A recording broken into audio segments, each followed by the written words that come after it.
श्रोताओं, श्रीमद् देवी भागवत महापुराण का प्रथम स्कंद का यह 5वां अध्याय है। इस अध्याय में आप जानेंगे भगवती लक्ष्मी के शाप से विष्णु का मस्तक कट जाना और वेदों द्वारा स्तुति करने पर देवी का प्रसन्न होना और भगवान विष्णु के हयग्रीवा अवतार की कथा। ऋषिगण बोले, हे सूत जी, हमारा चित्त संदेह रूपी सागर में पूर्णतः डूबता जा रहा है, क्योंकि आपने महान आश्चर्यजनक तथा संसार को विस्मय कर देने वाली यह बात कह दी कि विष्णु के शरीर से उनका सिर अलग हो गया था। वे सर्वपालक जनार्दन पुनः हयग्रीव हो गए थे। वेद भी जिन भगवान विष्णु का स्तवन करते हैं, समस्त देवता जिनका आश्रय ग्रहण करते हैं, जो आदिदेव हैं और जगत के स्वामी हैं और सभी कारणों के कारण भी हैं, देवयोग से भी उनका मस्तक कैसे कट गया? हे महामते, वह सब आप हमसे विस्तार पूर्वक शीघ्र कहिए। सूत जी बोले, हे मुनियों, आप सभी लोग एकाग्रचित होकर परम तेजस्वी देवादिदेव भगवान विष्णु का चरित्र सुनिए। किसी समय वे सनातन देव विष्णु 10,000 वर्षों तक भीषण युद्ध करके अत्यंत थक गए थे। तदंतर एक समतल तथा शुभ स्थान पर पद्मासन लगाकर पृथ्वी पर स्थित प्रत्यंचा चढ़े हुए धनुष पर कंठ प्रदेश यानी गर्दन पर टिकाए हुए उस धनुष की नोक पर भार देकर लक्ष्मीपति भगवान विष्णु सो गए और थकावट के कारण देवयोग से उन्हें गहरी नींद आ गई। कुछ समय बीतने के बाद ब्रह्मा, शिव और इंद्र सहित सभी देवता यज्ञ करने को उद्यत हुए और वे सब देव कार्य सिद्ध हेतु यज्ञों के अधिपति जनार्दन भगवान विष्णु के दर्शनार्थ वैकुंठ लोक को गए। उस समय उन्होंने वहां न देखकर वे देवतागण ज्ञान दृष्टि से देखकर वहां पहुंचे जहां भगवान विष्णु विराजमान थे। वहां उन्होंने सर्वव्यापी भगवान विष्णु को योग निद्रा के वशीभूत होकर अचेत पड़ा हुआ देखा। तब वे देवगण वहीं रुक गए। सभी देवताओं के वहां रुक जाने के बाद जगतपति विष्णु को निद्रमग्न देखकर ब्रह्मा, रुद्र आदि प्रमुख देवता अत्यंत चिंतित हुए। तदंतर इंद्र ने देवताओं से कहा, हे श्रेष्ठ देवगण, अब क्या किया जाए? हे श्रेष्ठ देवताओं, अब आप सभी यह विचार करें कि इनकी निद्रा किस प्रकार भंग की जाए। तब शिव जी ने इंद्र जी से कहा कि इनकी निद्रा का भंग करने से महान दोष लगेगा, किंतु हे श्रेष्ठ देवगण, यज्ञ कार्य भी अवश्य करनी है। इसके बाद परमेष्ठी ब्रह्मा जी ने पृथ्वी पर स्थित धनुष के अग्रभाग को खा जाने के लिए दीमक का सृजन किया। उन्होंने सोचा कि दीमक द्वारा धनुष का अग्रभाग खा लिए जाने पर धनुष नीचा हो जाएगा, तब वे देवादिदेव विष्णु निद्रा मुक्त हो जाएंगे। ऐसा होने पर निसंदेह देवताओं का संपूर्ण कार्य सिद्ध हो जाएगा। अतः सनातन ब्रह्मा जी ने दीमक को इस कार्य के लिए आदेश दिया। तब दीमक ने ब्रह्मा जी से कहा कि देवादिदेव जगत गुरु लक्ष्मीपति भगवान विष्णु का निद्रा भंग मैं कैसे करूं? क्योंकि नींद में बाधा डालना, कथा में विघ्न पैदा करना, पति पत्नी के बीच भेद उत्पन्न करना एवं माँ पुत्र के बीच वैर भाव पैदा करने के लिए षड्यंत्र करना ब्रह्म हत्या के समान कहा गया है। अतः मैं देवादिदेव भगवान विष्णु का सुख क्यों नष्ट करूं? हे देव, उस धनुष का अग्रभाग खाने से मेरा क्या लाभ है, जिसके लिए मैं ऐसा पाप करूं? स्वार्थ के वशीभूत होकर ही समस्त लोग पाप कार्य में प्रवृत्त होता है, इसलिए मैं भी इसमें कोई स्वार्थ सिद्धि होने पर ही इसका भक्षण करूंगा। ब्रह्मा जी बोले, सुनो, हम लोग यज्ञ में तुम्हारे भाग की व्यवस्था कर देंगे, इसलिए तुम देर न करके जल्दी जाकर भगवान विष्णु को जगाकर हम लोगों का कार्य संपन्न कर दो। होम कार्य में आहुति प्रदान करते समय जो हव्य आसपास गिरेगा उसी को अपना भाग समझना और तुम शीघ्रता पूर्वक जाकर हमारा कार्य करो। सूत जी बोले, हे ऋषियों, ब्रह्मा जी के इस प्रकार कहने पर अनंतर दीमक ने धरातल पर स्थित धनुषाग्र को शीघ्र ही खा लिया और जिससे धनुष की डोरी मुक्त हो गई। प्रत्यंचा के खुल जाने पर धनुष का वह ऊपरी कोना मुक्त हो गया। इस प्रकार एक भीषण ध्वनि पैदा हुई, जिससे वहां सभी देवतागण भयभीत हो गए। ब्रह्मांड क्षुब्ध हो उठा, पृथ्वी में कंपन होने लगा, सभी समुद्र उद्विग्न हो गए, जलचर जंतु व्याकुल हो उठे, प्रचंड हवाएं प्रवाहित होने लगी, प्रकंपित हो उठे। किसी दारुण आपदा के सूचक और उल्कापात आदि महान उपद्रव होने लगे। सूर्य तिरोहित हो गए तथा सभी दिशाएं अत्यंत भयावह हो गईं। यह सब देखकर देवता लोग चिंतित होकर सोचने लगे कि इस दुर्दिन में अब क्या होगा। हे तपस्वियों, वे देवतागण ऐसा सोच ही रहे थे कि किरीट कुंडल सहित देवादिदेव भगवान विष्णु का सिर कटकर कहीं चला गया। कुछ समय पश्चात उस घोर अंधकार के शांत हो जाने पर ब्रह्मा और शंकर ने भगवान विष्णु का मस्तक विहीन विलक्षण शरीर देखा। भगवान विष्णु का सिर विहीन धड़ देखकर वे श्रेष्ठ देवता अत्यंत विस्मित हुए और चिंता सागर में निमग्न होकर शोकाकुल हो विलाप करने लगे। हे नाथ, हे प्रभु, यह कैसी विचित्र अलौकिक घटना हो गई। हे देवादिदेव, हे सनातन, हम सभी देवताओं के लिए तो यह बात विनाशकारी है। यह किस देवता की माया है? किसके द्वारा आपके सिर का हरण कर लिया गया? आप तो सर्वदा अधीक्ष, अभेद और आधा हैं। हे विभो, इस प्रकार आपके चले जाने पर हम देवता तो मृत्यु को प्राप्त हो जाएंगे। हम लोगों के प्रति आपका यह कैसा स्नेह था? हम लोग स्वार्थ के कारण ही रुदन कर रहे हैं। संकट की यह स्थिति ना तो दैत्यों ने, ना तो यक्षों ने, ना तो राक्षसों ने ही पैदा की है, अपितु हम देवताओं ने ही यह विघ्न उत्पन्न किया है। तथापि हे रमापते, इसमें किसका दोष समझा जाए? हम सभी देवता पराश्रित, हम इस समय क्या करें और कहाँ जाएं? हे देवेश, हम मूढ़ बुद्धि वाले देवताओं के लिए अब कहीं भी कोई शरण नहीं है। यह कोई सात्विकी, राजसी अथवा तामसी माया भी नहीं है कि जिसके द्वारा आप मायापति जगत गुरु का सिर काटा गया है। तब शिव सहित समस्त देवताओं को करुण क्रंदन करते हुए देखकर वेद वेत्ताओं में श्रेष्ठ देवगुरु बृहस्पति ने उन्हें सांत्वना देते हुए कहा, हे महाभागो, अब इस प्रकार क्रंदन से क्या लाभ? इस समय तो विवेक का आश्रय लेकर कोई उपाय करना चाहिए। हे देवेंद्र, भाग्य और पुरुषार्थ दोनों ही समान श्रेणी के हैं, फिर भी उपाय करना ही चाहिए और वह देवयोग से ही सफल होता है। इस पर इंद्र बोले, अनर्थकारी पुरुषार्थ को धिक्कार है। मैं तो देव को श्रेष्ठतर मानता हूँ, क्योंकि हम देवताओं के देखते देखते भगवान विष्णु का सिर कट गया। ब्रह्मा जी बोले, काल द्वारा जो भी शुभाशुभ कर्मों का फल निर्धारित है उसे अवश्य ही भोगना पड़ता है। भाग्य का अतिक्रमण कौन कर सकता है? प्रत्येक प्राणी काल के क्रम के अनुसार सुख दुख भोगता ही है और इसमें कोई संदेह नहीं है। जिस प्रकार पूर्व काल में काल की प्रेरणा से शंकर जी ने मेरा मस्तक काट दिया था, उसी प्रकार शाप के कारण शिव जी का लिंग कटकर गिर गया था और उसी प्रकार आज विष्णु का सिर कटकर लवण सागर में जा गिरा। इंद्र को भी सहस्त्र भागों की प्राप्ति हुई और उन्हें दुख भोगना पड़ा। वे स्वर्ग से च्युत हो गए और मानसरोवर के कमल में रहने लगे। इस संसार में जब इन महाभाग देवताओं को भी दुख का भोग करने के लिए विवश होना पड़ा, तो फिर दुख से भोगने के लिए भला कौन वंचित रह सकता है? अतएव आप लोग शोक का परित्याग कर दें और उन महामाया विद्या रूपा सनातनी ब्रह्म विद्या तथा जगत को धारण करने वाले देवी का ध्यान कीजिए, जिनके द्वारा यह चराचर संपूर्ण त्रैलोक व्याप्त है। वे निर्गुणा प्रकृति हम लोगों का समस्त कार्य सिद्ध कर देंगे। इस पर सूत जी बोले, हे मुनियों, देवताओं से इस प्रकार कहकर ब्रह्मा जी ने कार्य की सिद्धि की इस कामना से अपने सम्मुख सशरीर विद्यमान वेदों को आदेश दिया। ब्रह्मा जी बोले, आप लोग समस्त कार्यों को सिद्ध करने वाली परम्बा ब्रह्म विद्या सनातनी तथा निगुण अंगों वाली महामाया का स्तवन कीजिए और उनका यह वचन सुनकर समस्त सुंदर अंगों वाले वेद जगत की आधार स्वरूपा तथा ज्ञान गम्य उन महामाया की स्तुति करने लगे।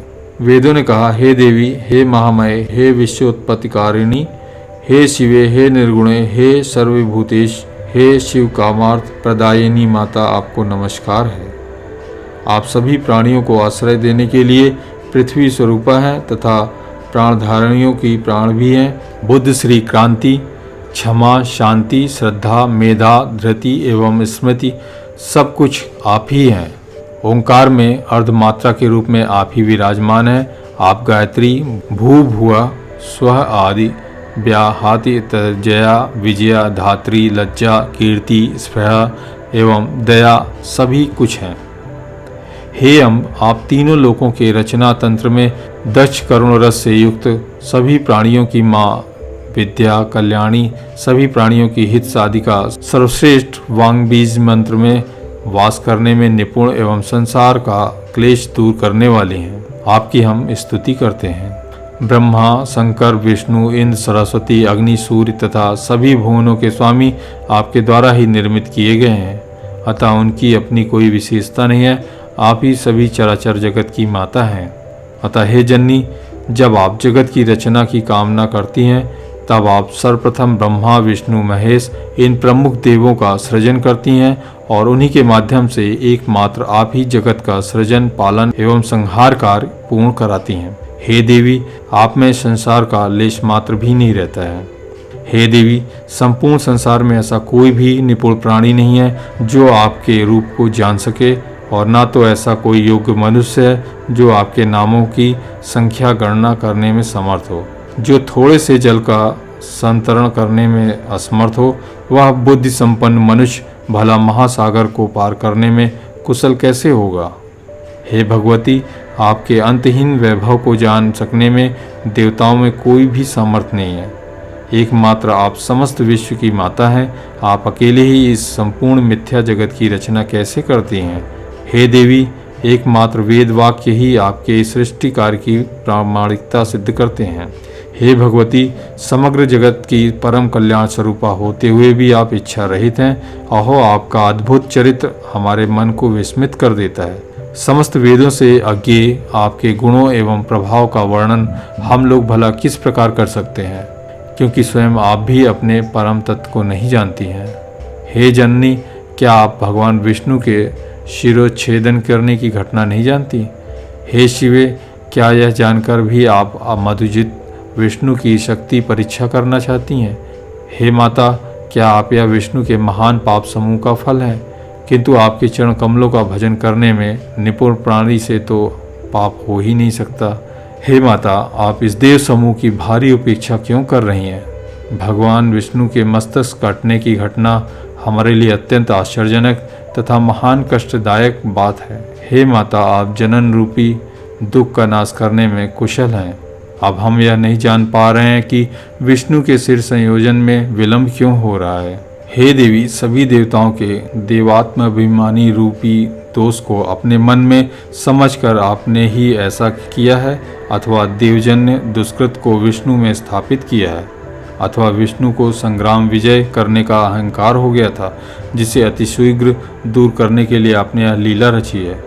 हे माता, हम आपके मनोभावों को समझने में पूर्णतः असमर्थ हैं।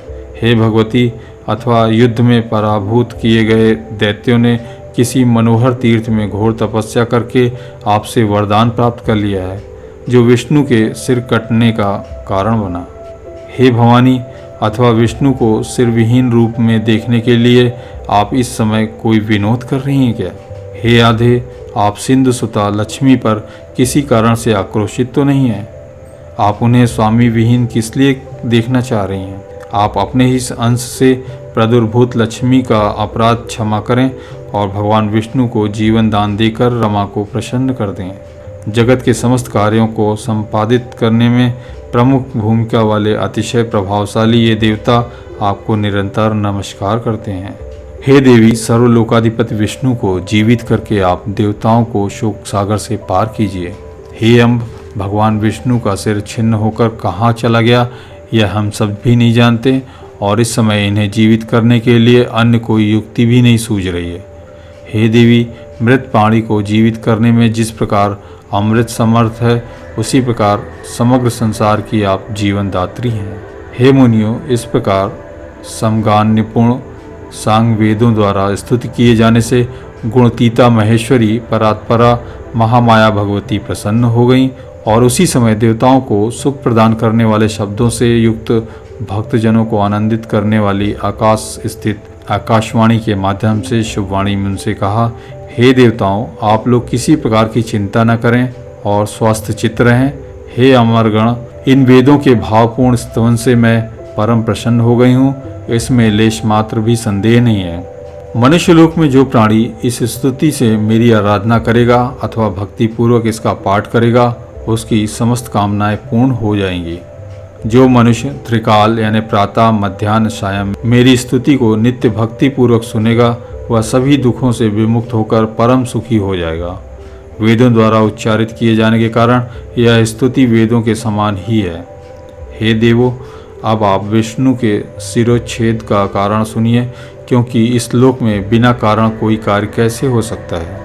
एक बार अपने समीप बैठी हुई अपनी प्रीतमा सागर पुत्री लक्ष्मी का चित्ताकर्षण मुख देखकर भगवान विष्णु हंस पड़े थे। उन्होंने सोचा कि भगवान विष्णु मुझे देखकर क्यों हंस पड़े।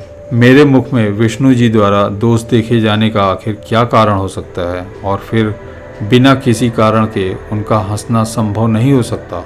मुझे तो ऐसा प्रतीत होता है कि उन्होंने किसी अन्य सुंदर स्त्री को मेरी सौत बना लिया है। इसी विचार मंथन के परिणाम स्वरूप लक्ष्मी जी कोपविष्ट हो गई थी, और तब उनके शरीर में तमोगुण संपन्न तामसी शक्ति व्याप्त हो गई। तदंतर किसी देव योग के प्रभाव से देवताओं के कार्य साधन के उद्देश्य से ही उनके शरीर में अत्यंत उग्र तामसी शक्ति प्रविष्ट हुई। तब लक्ष्मी जी के शरीर में तामसी शक्ति का समावेश हो जाने के कारण वे अत्यंत क्रोधित हो उठी, और उन्होंने मंद स्वर में यह कहा, तुम्हारा यह सिर कटकर गिर जाए। स्त्री भाव के कारण भाविवश संयोग से बिना सोचे समझे ही लक्ष्मी जी ने अपने ही सुख को विनिष्ट करने वाला श्राप दे दिया था। सौत के व्यवहार आदि से उत्पन्न होने वाला दुख वैधव्य से भी बढ़कर होता है, और मन में ऐसा सोचकर तथा शरीर पर तामसी शक्ति का प्रभाव होने के कारण उन्होंने ऐसा कह दिया था। मिथ्याचरण, साहस, माया, मूर्खता, अतिलोभ, अपवित्रता तथा दयाहीनता ये स्त्रियों के स्वाभाविक दोष हैं। अब मैं उन वासुदेव को पूर्ण की भांति सिरयुक्त कर देती हूँ। इनका सिर पूर्व शाप के कारण लवण सागर में डूब गया है। हे श्रेष्ठ देवताओं, इस घटना के होने में एक अन्य भी कारण है। आप लोगों का महान कार्य अवश्य सिद्ध होगा, इसमें कोई संदेह नहीं है। प्राचीन काल में महाबाहु एवं अति प्रसिद्ध हयग्रीव नाम वाला एक दानव था, जो सरस्वती नदी के तट पर बहुत कठोर तपस्या करने लगा था।